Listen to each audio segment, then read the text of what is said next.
নমস্কার, আমি ডক্টর সমিতা মণ্ডল।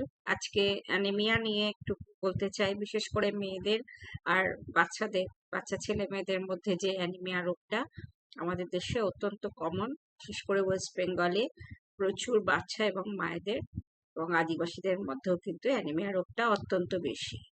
অ্যানিমিয়া বিভিন্ন কারণে হতে পারে, স্পেশালি খাবারে যদি আয়রনের অভাব থাকে, আমাদের পুষ্টি ঠিক মতো যদি না হয়, শাকসবজি থেকে আয়রনটা যেটা আসে, আমরা যদি শাকসবজি না খাই তাহলে আমাদের আয়রনের অভাব দেখা দিতে পারে, ফলিক অ্যাসিডেরও অভাব দেখা দিতে পারে।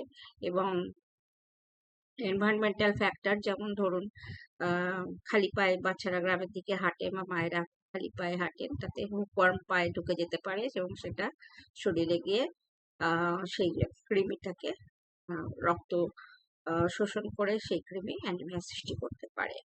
তো আমাদের ভারত সরকারের লক্ষ্য হচ্ছে অ্যানিমিয়া মুক্ত ভারত। অ্যানিমিয়া মুক্ত ভারত করতে গেলে আমাদের আগে জানতে হবে যে অ্যানিমিয়া রোগটা কি হয়, অসুবিধে এবং কাদের বেশি হয়। তো বলেইছি যে প্রতি 100টা মহিলার মধ্যে 70 জনের মহিলাদের অ্যানিমিয়া বেশি পাওয়া যায়, 15 থেকে 49 বছর বয়সী মহিলাদের। কারণ আপনারা একটা জিনিস জানবেন যে মেনস্ট্রুয়াল ব্লিডিং যেটা প্রতি মাসে হয় মেয়েদের, প্রচুর আয়রন লস হয়ে যায় রক্তের সাথে সাথে। তো সেটা একটা অ্যানিমিয়ার বড় কারণ। আর খাদ্যাভ্যাসের কারণ, শাকসবজি না খেলে,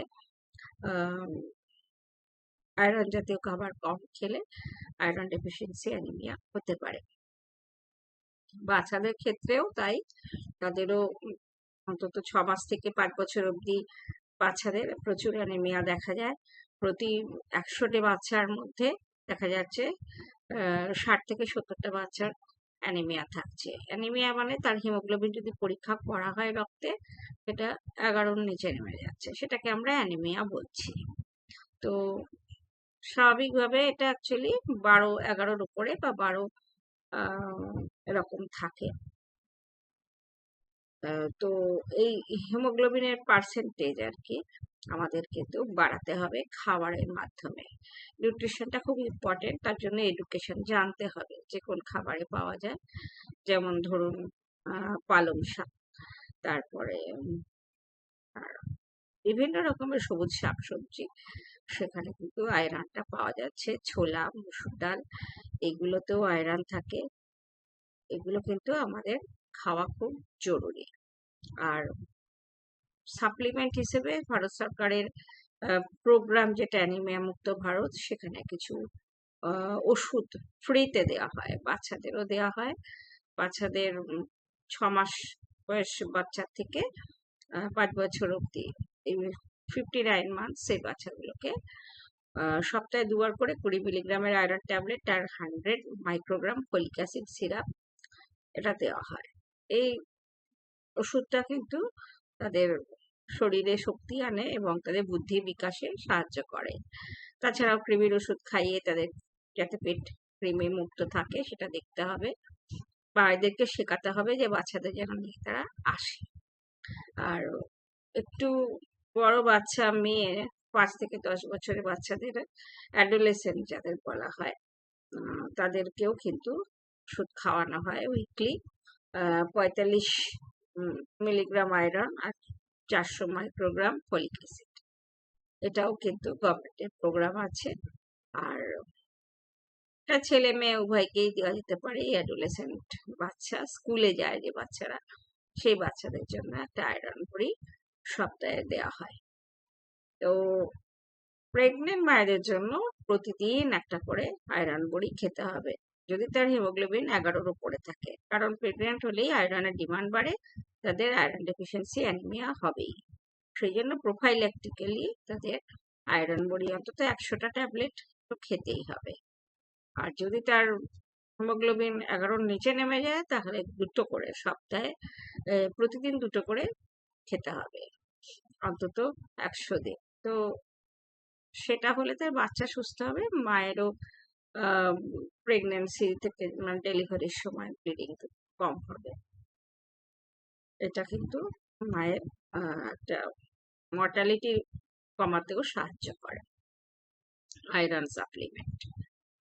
আর আমরা যদি দেখি যে কোভিড এর পরে আয়রন ডেফিসিয়েন্সি অ্যানিমিয়া গুলো বেড়ে গেছে। কোভিড এর সময় প্রোগ্রাম গুলো একটু ডিস্টার্ব হয়েছিল, তো সেই জন্য আয়রন ডেফিসিয়েন্সি অ্যানিমিয়াটা বেড়েও গেছে। আবার এই প্রোগ্রাম গুলোকে ঠিক ভাবে চালনা করতে হবে যাতে আমরা দেশটাকে অ্যানিমিয়া মুক্ত করতে পারি। এটা প্রিভেন্টেবল।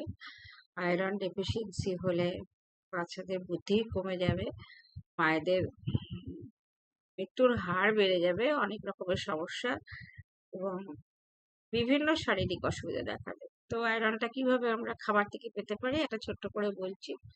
যেমন ধরুন রাগির আটা, রাগি আপনারা শুনেছেন, রাগির আটাতে অনেক আয়রন থাকে। তো আমরা যদি সকালে একটা ছোট রুটি রাগির আটা দিয়ে খাই, তার সাথে একটু লেবুর আচার খাই, তাহলে আয়রনটাও শোষণ ভালো হয়।